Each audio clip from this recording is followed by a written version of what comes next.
Good evening, everyone. This is WNWO Week on the Web, and one tragic story has been on our radar this week over on northwestohio.com. I have some updates for you about the case of the infant found in a freezer. We're also going to talk about some of your Facebook comments about an employment smoking ban and whether or not that's fair. But first, let's talk about our number 2 story. A Toledo couple is accused of placing the body of a baby in a freezer, and they're being held on a $1 million bond.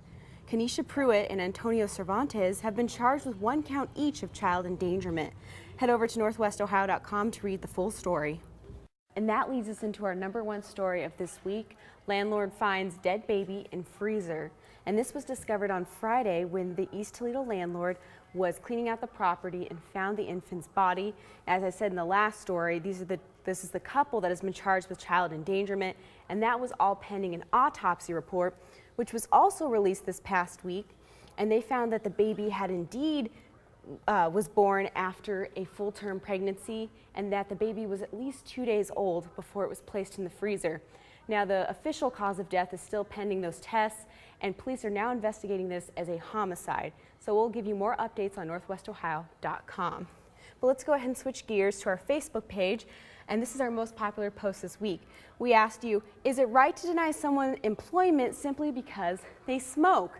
And this came about after we posted a story over in Texas, in Fort Worth. The city is considering a ban on hiring new city workers that smoke.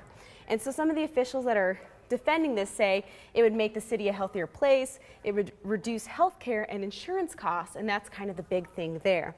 So let's go over to our Facebook page and see your comments.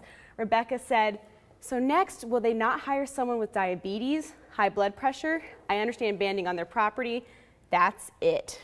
And Gail down here agrees. She says, no one should have the right to discriminate against someone just because they smoke, as long as they do not smoke during work hours or on the employer's property.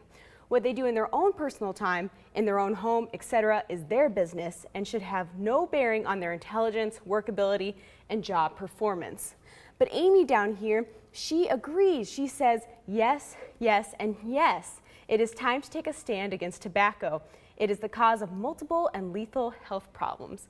But of course, we want to know what you think. Head over to facebook.com/northwestohio and weigh in. I'm Elizabeth Reed, and that's it for your WNWO Week on the Web.